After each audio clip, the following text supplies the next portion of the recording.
क्या रहे हो दुर्योधन? देखो मेरी बात मानो। तुम्हारा इस दशा में जाना उचित नहीं होगा।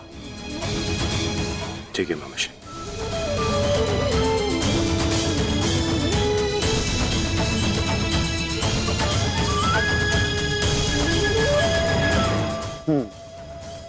अब जाओ और अपनी माता के आदेश का पालन करो। जाओ।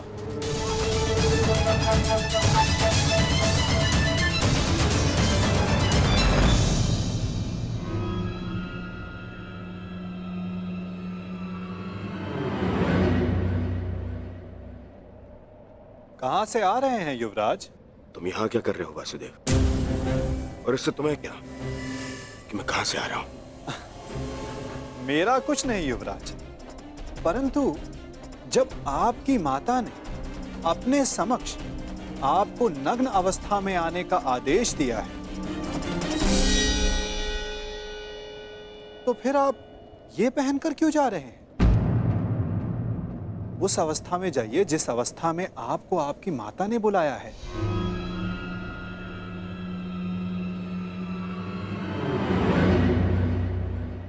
देखिए युवराज, जब माता पिता कोई आदेश दें तो बिना संकोच करे उनके आदेश का पालन करना चाहिए।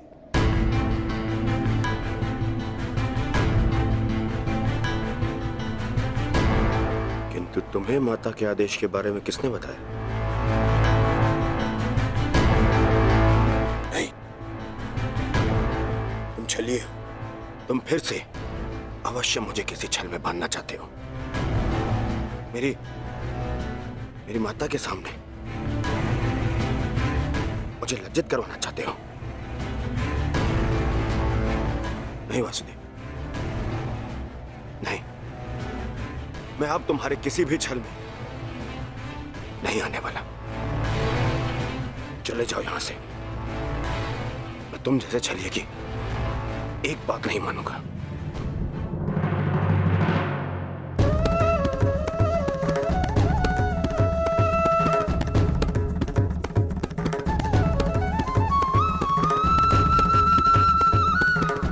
मेरी एक बात नहीं मानना चाहते दुर्योधन, परंतु बात मेरी ही मानिए।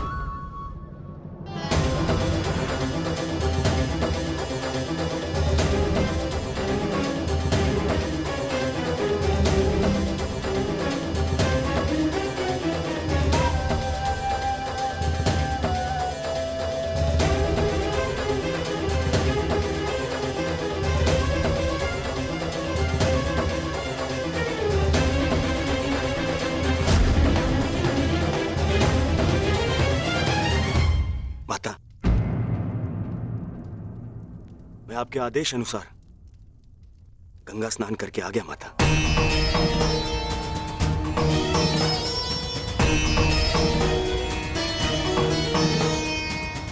मैंने जैसे कहा था तुमने वैसे ही किया है ना पुत्र? जी माता। तो सज्ज हो जाओ पुत्र। अब मैं तुम्हारे शरीर को वज्र का बनाने जा रही हूं।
संकेत है कि कुछ बड़ा होने जा रहा है गुरुपुत्र।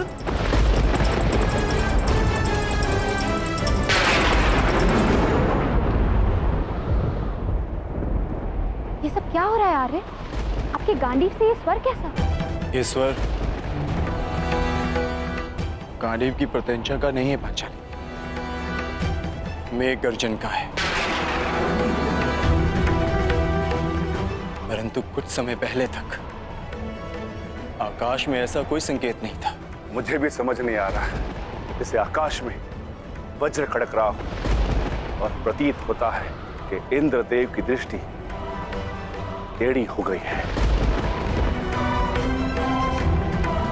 नहीं विकोदर, ये संकेत है कि किसी की दृष्टि कई वर्षों के पश्चात किसी पर पड़ी है।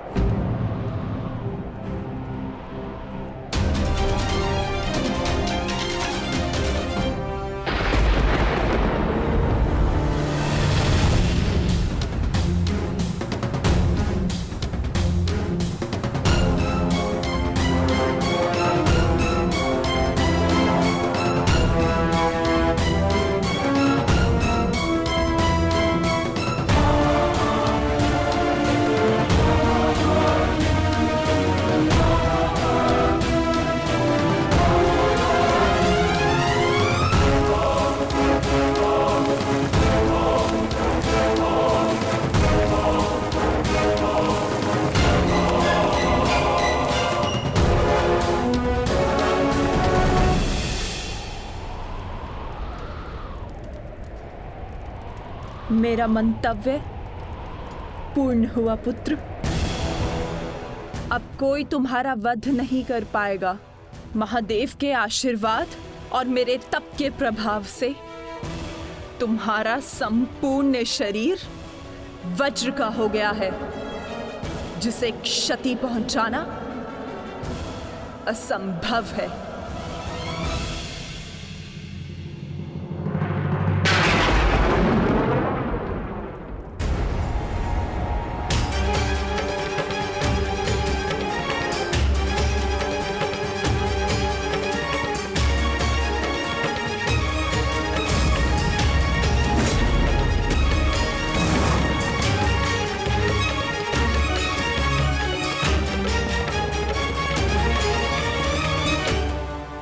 क्या किया दुर्योधन? मैंने तुम्हें निर्वस्त्र होकर मेरे समक्ष प्रस्तुत होने का आदेश दिया था, तो तुम क्यों ये अंतर्वस्त्र पहनकर आए? माताश्री, बहना, क्या हुआ? क्या हुआ? क्या हुआ बहना? महादेव के वरदान का उपयोग करने के लिए मैंने दुर्योधन को निर्वस्त्र मेरे समक्ष प्रस्तुत होने का आदेश दिया था, ताकि इसका सारा शरीर वज्र का बन जाए। परंतु ये क्यों किया दुर्योधन? ऐसा क्यों किया?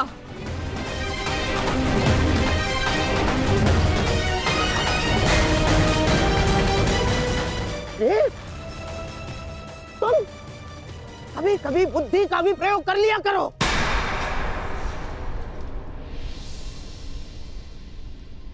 क्या कह रहे हैं मामाश्री?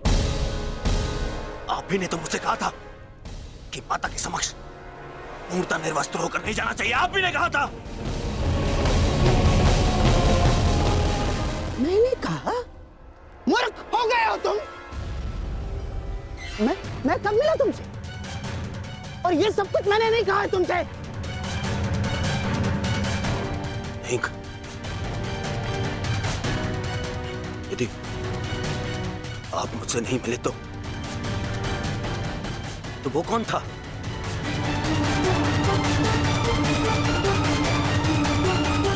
आपके पश्चात मुझे वो छलिया वासुदेव मिला था।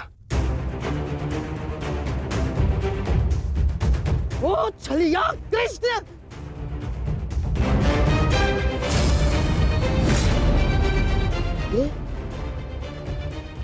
ये सब उस छलिए का किया धरा है दुर्योधन। मैं यहाँ से चलकर जाऊंगा, माताश्री का आदेश है। परंतु यहाँ से महल तक का मार्ग बहुत लंबा है प्रभु, आपको कुछ पहनना होगा। परंतु आप इस भांति अर्धनग्न अवस्था में। मेरी माता का आदेश है माता पिता के आदेश का अक्षरशः पालन करना कोई आपसे सीखे युवराज। माता के समक्ष यूं अवघड़ बनकर जाओगे? लो, इसे अंगवस्त्र बनाकर धारण करो। जब आपकी माता ने अपने समक्ष आपको नग्न अवस्था में आने का आदेश दिया है, तो फिर आप ये पहनकर क्यों जा रहे हैं? उस अवस्था में जाइए जिस अवस्था में आपको आपकी माता ने बुलाया है।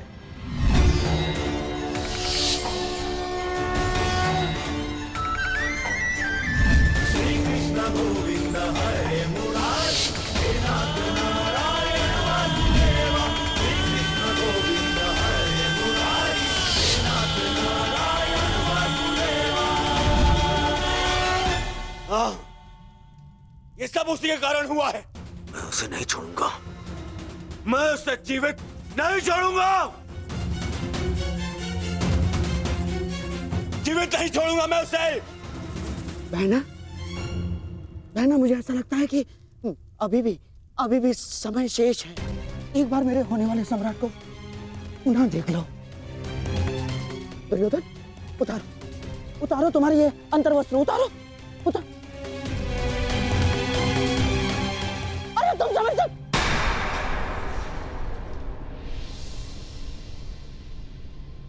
कुछ नहीं बचा अब, कुछ नहीं बचा। वर्षों से संचित किया तप मैंने समाप्त कर दिया है भ्राताश्री। इसके पश्चात कुछ नहीं हो सकता।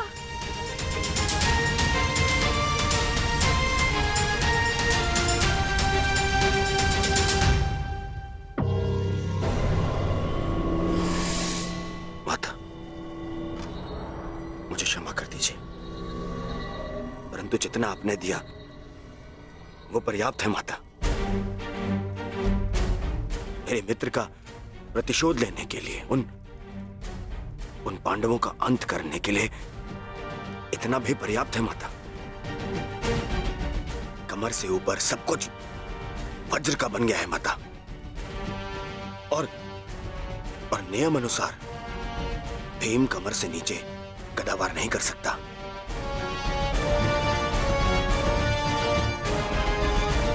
आप चिंता मत कीजिए माता।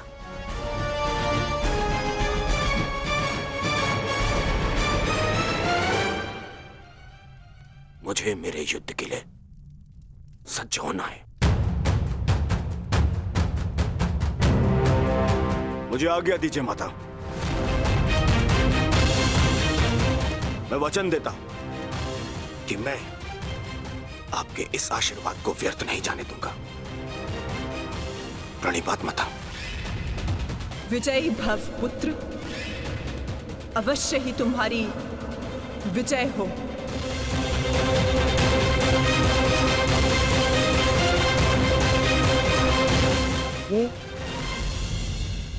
ये सारा खेल उस छलिए कृष्ण का रचा हुआ है बहना। इसीलिए इस समय उसके मस्तिष्क में कोई ना कोई चाल तो अवश्य चल रही होगी। आप कहना क्या चाहते हैं भ्राताश्री? जिसने जरासंध जैसे महायोद्धा के 2 टुकड़े करवा दिए,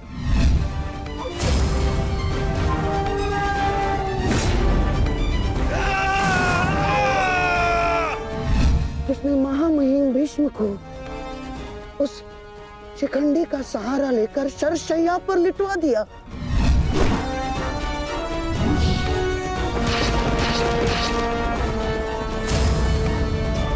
जिसने महाधनुर्धर अंगराज कर्ण का वध करवा दिया बहना। मुक्त करो अंगराज को पार्थ, अंजलि का अस्त्र का प्रयोग करो। वही उद्धव, वही माधव, वही योगेश्वर, वही नटवर, वही छलिया। उसके मस्तिष्क में इस समय कोई ना कोई योजना अवश्य चल रही होगी। नहीं, इस बार मैं कृष्ण को कोई छल नहीं करने दूंगी। समय आ गया है। आज के महायुद्ध के लिए सज्ज हो जाओ।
ये गांडीव इतना भारी लग रहा है माधव कि उठा ही नहीं उठ रहा।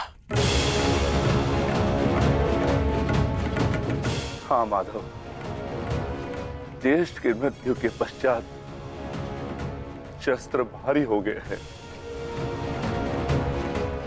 शस्त्र भारी नहीं हुआ है विकोदर, तुम्हारा मन भारी हो रहा है।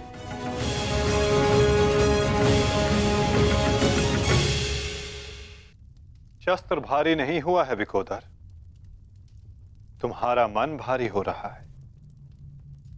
मन को हल्का करो, भुजाओं में बल स्वतः आ जाएगा।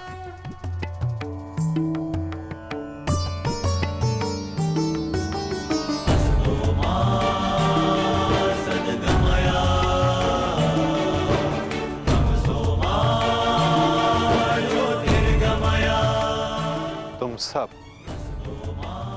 अपने ज्येष्ठ कर्ण के लिए उनके मन की इच्छा, उनके लक्ष्य को पूर्ण करके अपने मन को हल्का कर सकते हो। कर्ण के पश्चात अब तुम सबको उसके परिवर्तन के लिए ये युद्ध करना होगा।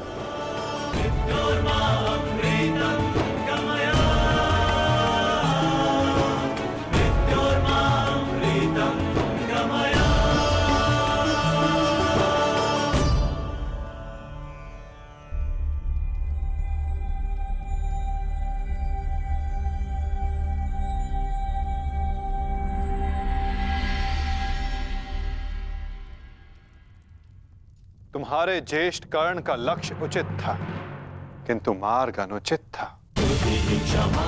इसलिए वो पूर्ण ना हो सका। और तुम सबका मार्ग धर्मपथ है, सत्य है, परंतु तुम सबका लक्ष्य अनुचित था, प्रतिशोध।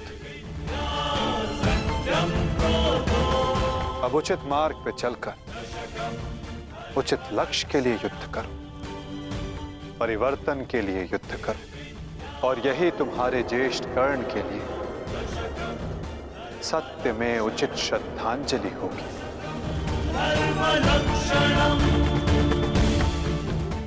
और परिवर्तन तब तक नहीं आ सकेगा जब तक दुर्योधन जीवित है।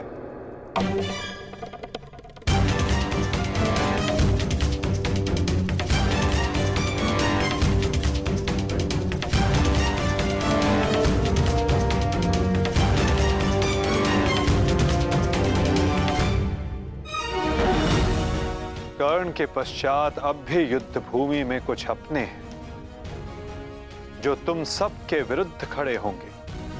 कर्ण का शरीर भले ही नष्ट हो गया, परंतु कर्ण की आत्मा, कर्ण की सोच अभी भी जीवित है, और ये सोच बहुत कुछ जीवित कर देती है।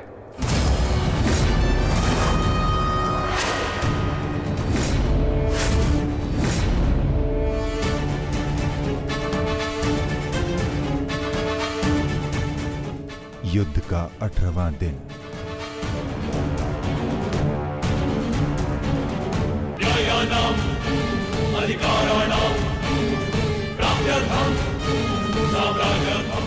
कर्ण उस दीपक की भांति है जो बुझने से पूर्व दूसरे दीपक को प्रकाश दे जाता है और फिर उस प्रकाश में लौट कर आता है।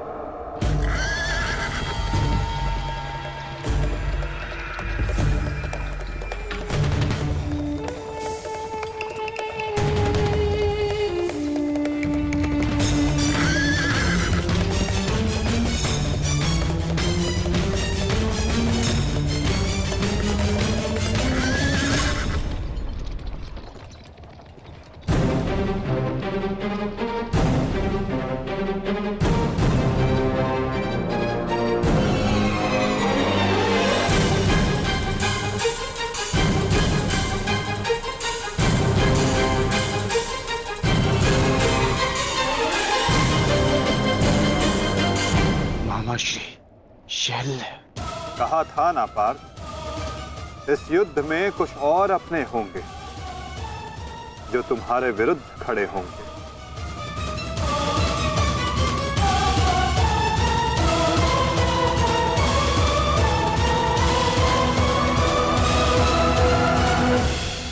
मैं जानता हूं मैं अंगराज नहीं बन सकता, परंतु मद्राज की साहस का दर्शन अवश्य होगा। मैं वचन देता हूं, जो मैं सारथी बन के नहीं कर पाया वो अब मैं अपनी रथी के रथ पर आरूढ़ होकर अवश्य करूंगा। ये मेरा वचन है। मैं वचन देता हूं कि आज का दिन सदा स्मरण रखा जाएगा। न बंधु न सखा, न बहन न कोई भांजा, आज शल्य के लक्ष्य में कोई बाधा नहीं बनेगा। आज शल्य प्रायश्चित करेगा एक महान योद्धा के मृत्यु के सहायक होने के अपराध में। आज शल्य प्रायश्चित करेगा अपने अपराध का।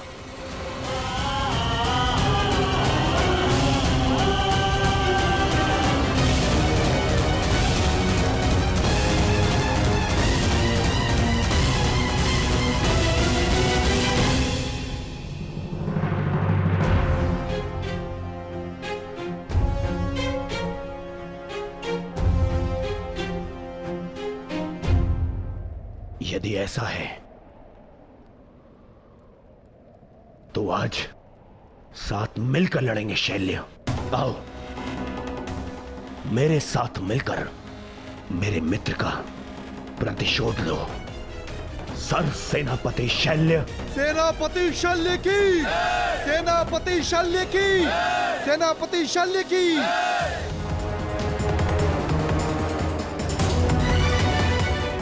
आज तुम बाण होगे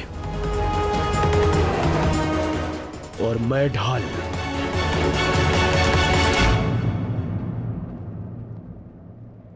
मित्र कर्ण के लिए और ये मेरे पश्चाताप के लिए।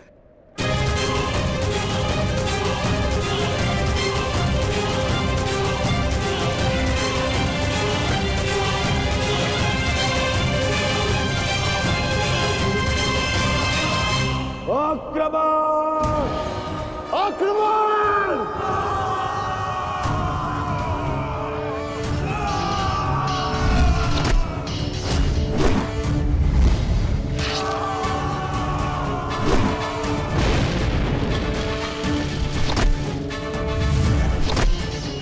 हे महारथी कर्ण के नाम,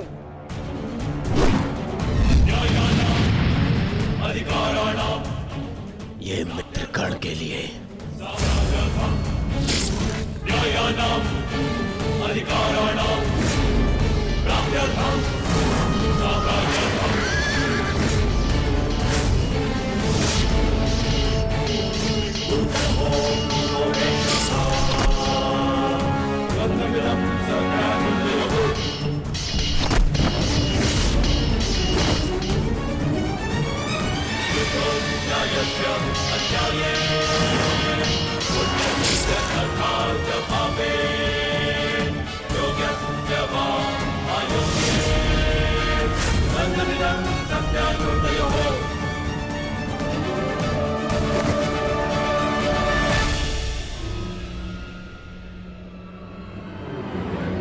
क्यों पार्थ,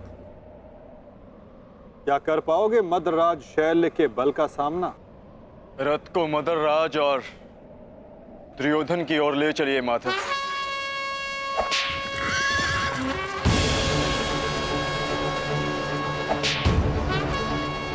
आरती उस ओर चलो।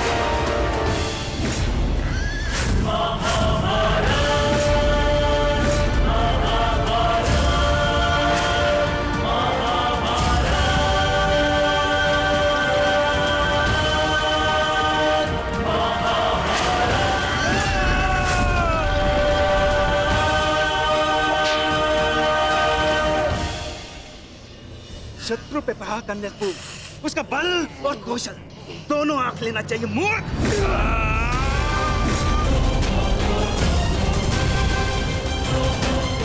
शल्य के समक्ष क्रोध करने वाला आधा बल खो लेता है। इस जोड़ी को ही नहीं, आज मैं दोनों के शरीर को ही तोड़ डालूंगा।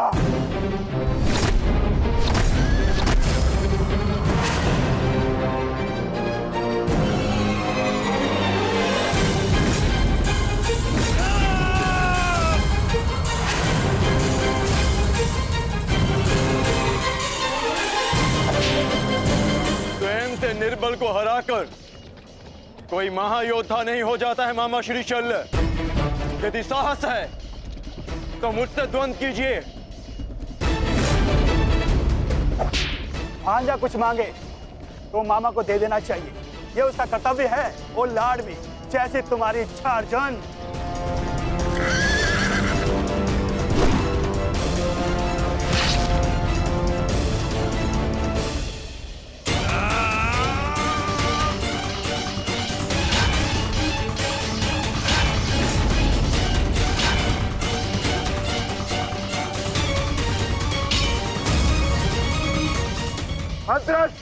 अपना लक्ष्य भूल गए विकोधर।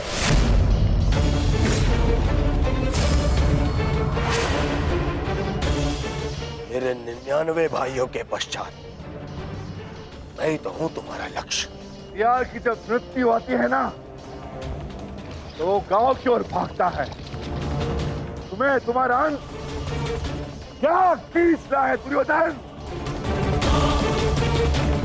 सावधान दुर्योधन!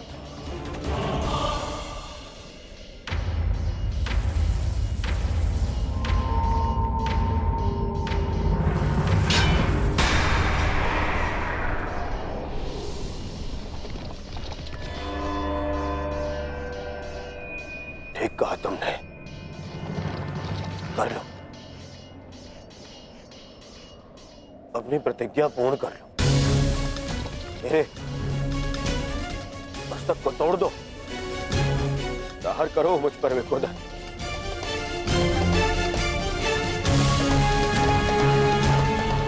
अभी वध कर दो मेरा।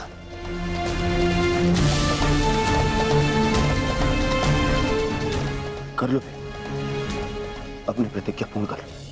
स्मरण करो, वो मैं ही था जिसने सम्राट से भिखारी बना दिया था तुम सबको।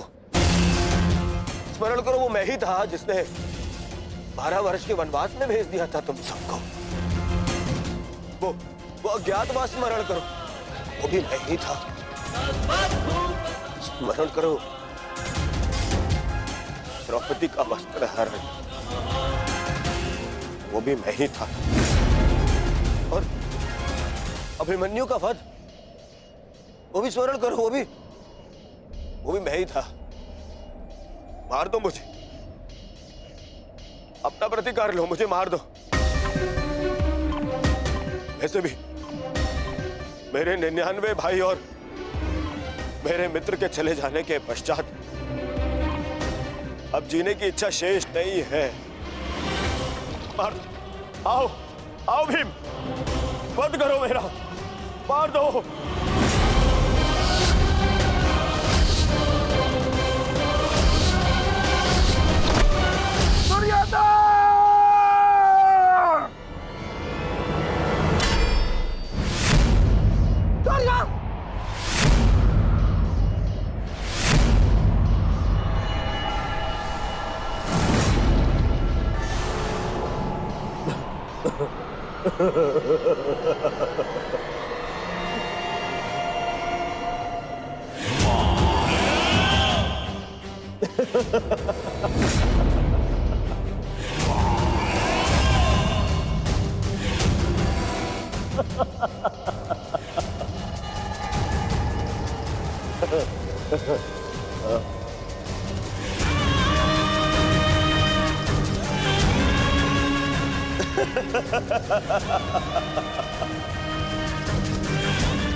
तुमने सुना नहीं भी, मैंने कहा 99 भाइयों और मेरे मित्र की मृत्यु के पश्चात जीने की इच्छा शेष नहीं है। यदि कुछ शेष है तो वो प्रतिकार की कामना, प्रतिशोध की इच्छा। आओ भीम, प्रहार करो मुझ पर। ऐसे ऐसे लोग हैं अपने समस्त परिवार के ऊपर किए गए अपमान का प्रतिशोध। ऐसे लोग हैं, ऐसे करोगे पूर्ण अपनी प्रतिज्ञा। प्यार करो, देखो ना ही मेरे पास कोई शस्त्र है और ना ही कोई दिव्यास्त्र। मेरे हाथ ही मेरे शस्त्र है और मेरा क्रोध ही मेरा दिव्यास्त्र। प्यार करो।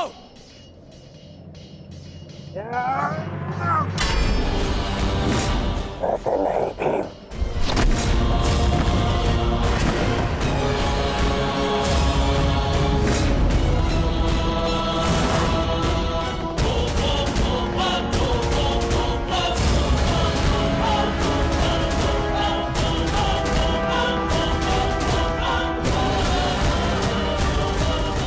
वहां क्या देख रहे हो अर्जुन? सामने देखो, शत्रु तुम्हारे समक्ष खड़ा है। इतना सरल नहीं होगा तुम्हारे लिए ये द्वंद अर्जुन, क्योंकि ना मेरे गुरु का मुझे श्राप मिला है और ना ही इंद्र ने मुझसे कोई कवच छीना है और ना ही मेरे रथ का चक्र धरती में धसा है। मैं कर्ण नहीं हूं जिसे अनीति में फंसा के मार डालोगे। मैं मद्राज चल हूं। अब दिखाओ अपना पराक्रम। कितने बड़े योद्धा हो तुम, कितने बड़े शूरवीर हो, कितने बड़े धनुधारी हो, दिखाओ।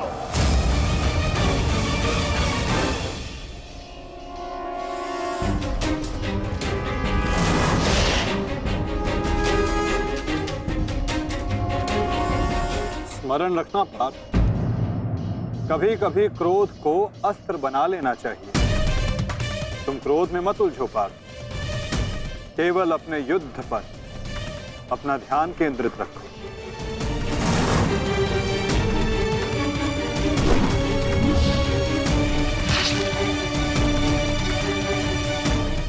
क्रोध हर समस्या का समाधान नहीं होता पार्थ।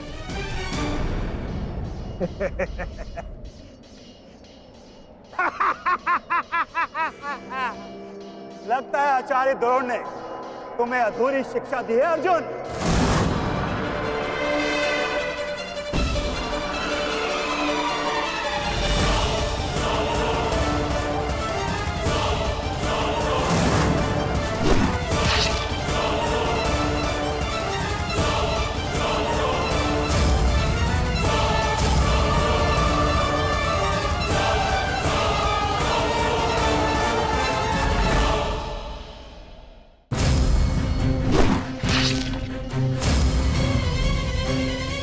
संयम पार्थ, संयम।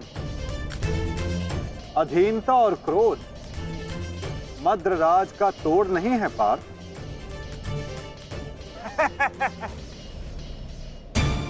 मद्रराज, इस अर्जुन को धनुर्विद्या सीखने का बहुत शौक है। आप इसे धनुर्विद्या सिखाएं।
कहाँ भाग रहे हो अर्जुन? प्रणाम मामा श्री।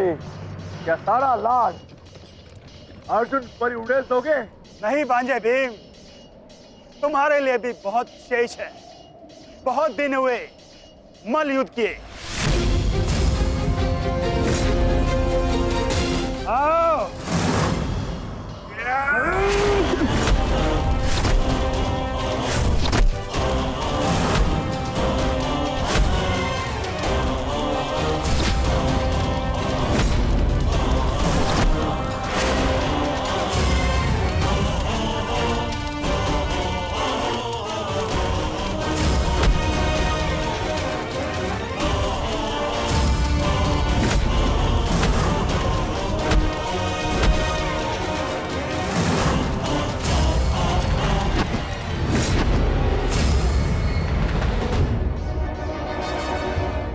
साधो दिगोदर भीम, साधो।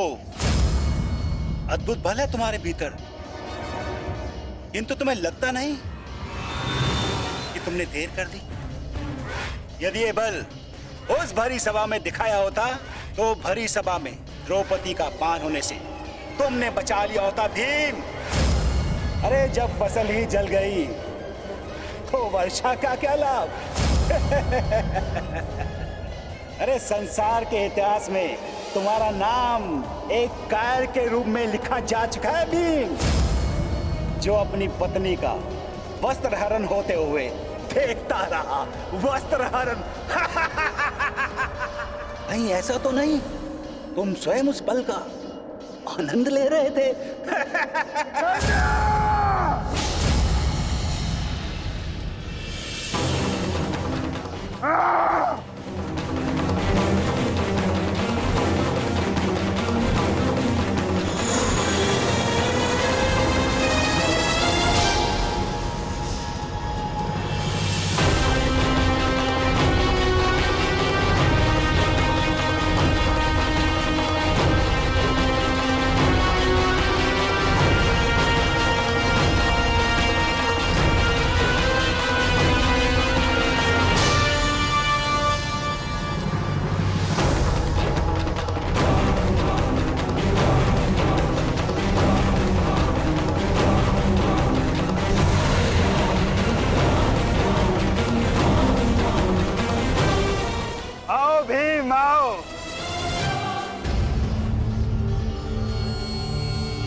सारथी चलो।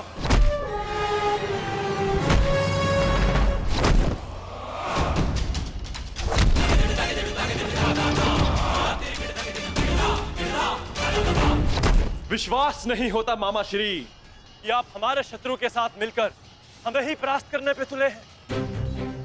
आपसे सहायता मांगना हमारी सबसे बड़ी भूल थी, किंतु आपको परास्त कर हम अपनी भूल का पश्चाताप करेंगे।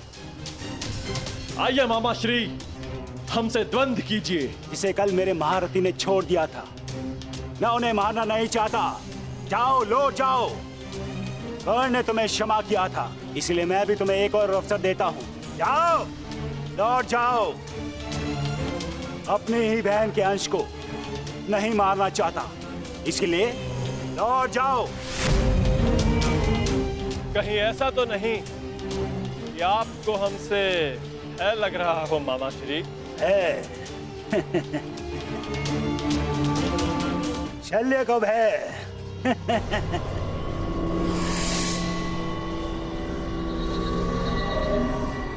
है और प्रहार क्या होता है, उसका ज्ञान आज तुम्हें हो जाएगा बांझे।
समाधि में बैठे मेरे गुरु पर प्रहार करने वाले हत्यारे, मैं तुम्हें इस गुरु पुत्र का बाल भी बाका नहीं होने दूंगा।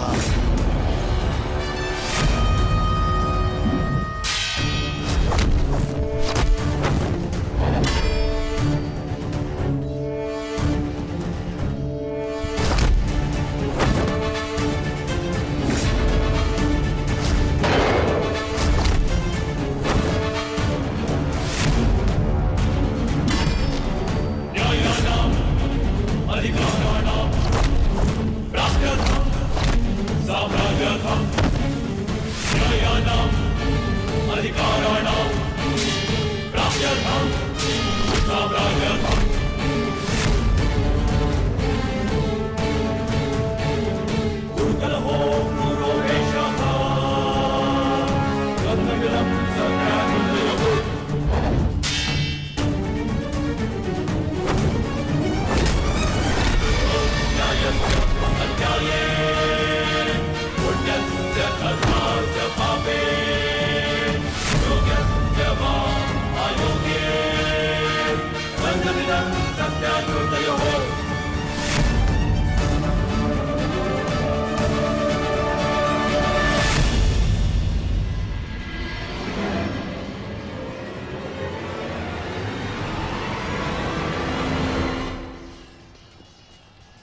भांजे हो, एक अवसर और देता हूं, उठाओ अपना शस्त्र और प्रहार करो।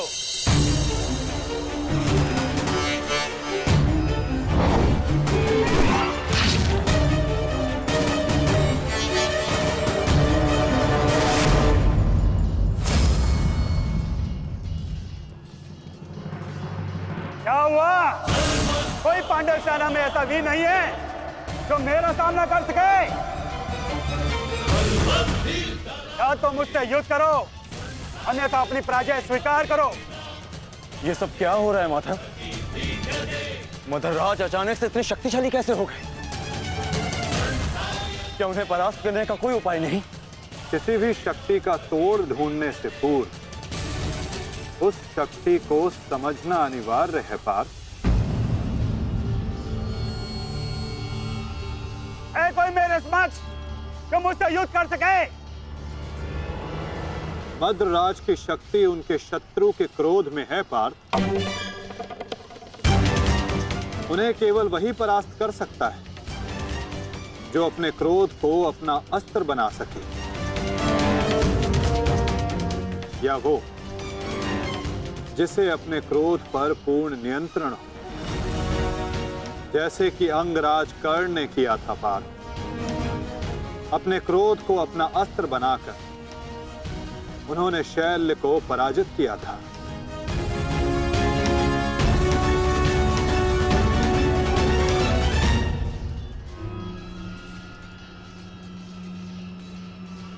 युधिष्ठिर, कदाचित तुम्हें ही अपने मामा को वैकुंठ लोक भेजना होगा।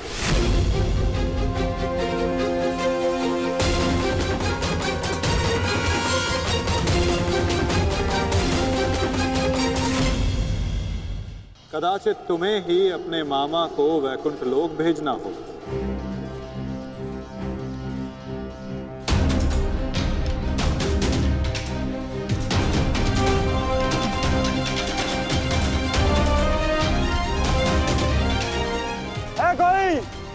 है कोई मेरे समक्ष? मैं आपकी चुनौती स्वीकारता हूं मामा श्री।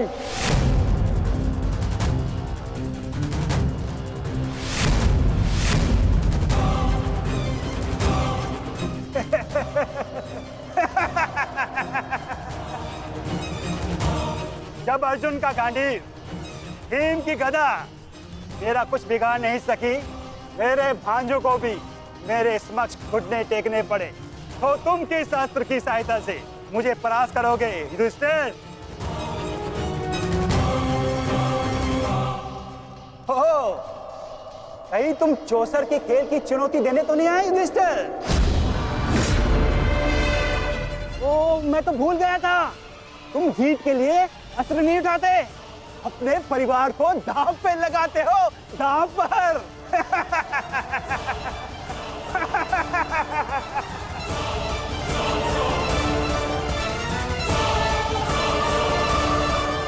परंतु दांव पर किसे लगाओगे? पांचाली को तो तुमने बुलाया नहीं है?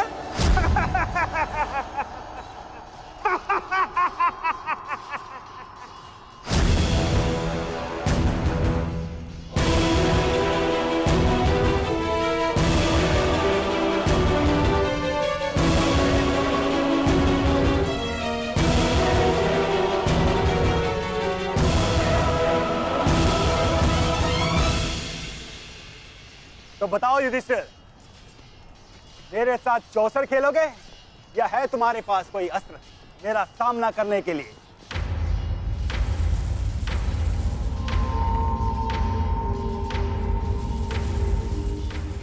अस्त्र है मेरे पास। कैसा अस्त्र? शांति और सत्य।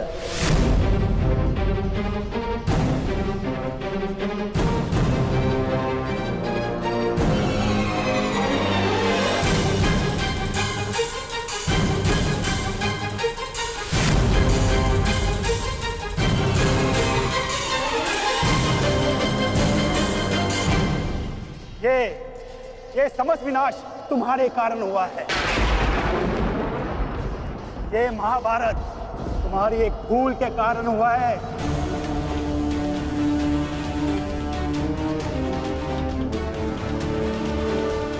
आपने उचित कहा मामा श्री।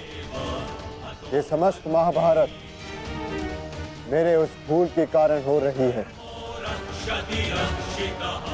तो अब समय आ गया है अपनी उस भूल को सुधारने का, और आपका समय आ गया है अपनी भूल का पश्चाताप करने का। इस प्रकार के पुरुष हो तुम, द्रौपदी का पान स्मरण करके लज्जा और क्रोध नहीं आता तुम्हें? जो ना कर सके उस पर शोक मनाने से बेहतर है कि अभी जो हमारे वश में है वो कर्म किया जाए। और इस समय मेरा कर्म युद्ध है। सावधान मामा श्री। तो आओ युद्ध करो।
क्रोध का यही अंत होता है। मनुष्य का क्रोध मनुष्य को ही भस्म कर देता है। स्मरण है पाप, ये वही मामा थे जिन्हें विवश होकर कौरवों का साथ देना पड़ा।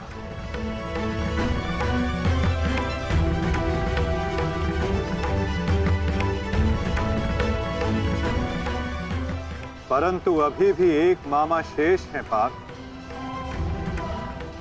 जिन्होंने संपूर्ण भारतवर्ष को इस महाभारत की चौसर पर आने को विवश कर दिया। क्या उन्हें अपने पापों का दंड नहीं मिलेगा?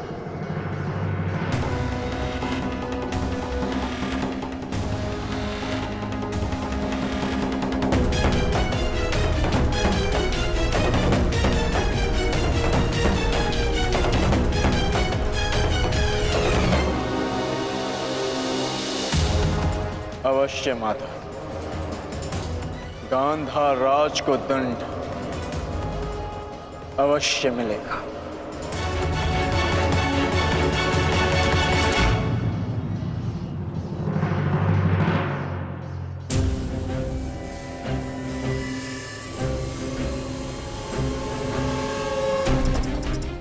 हमारे ही पक्ष में रहकर सदैव हमारे अहित में ही सोचा था इस मद्रराज ने। इसके कर्मों का आज इसे उचित दंड मिला। अभागा मामा अपने ही भांजे के हाथों अपने प्राण खो बैठा। सत्य ही तो कहा है किसी ने, जीवन एक चौसर का खेल ही तो है, एक ही भूल और हमारे ही पासे हमें हार दिलवा देते हैं। ठीक कहा गांधार राज, आपने अपने और अपने संबंधियों के जीवन को एक चौसर का खेल ही तो बनाकर रख दिया है।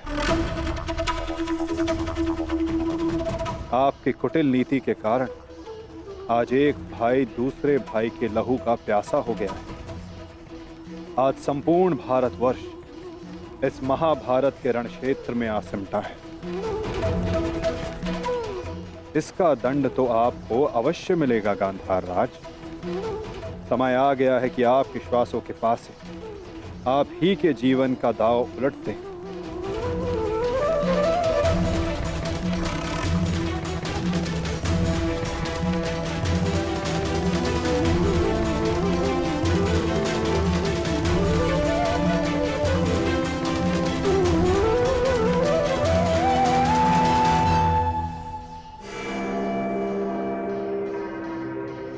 मद्रराज,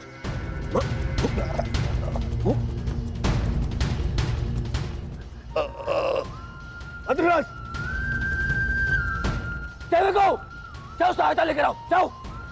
मुझे क्षमा कीजिए युवराज, इससे अधिक आपकी सेवा नहीं कर सकता।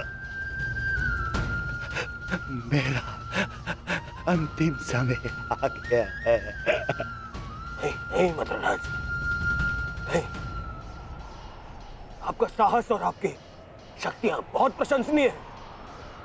मेरी सहायता करके आपने अपना वचन पूर्ण किया।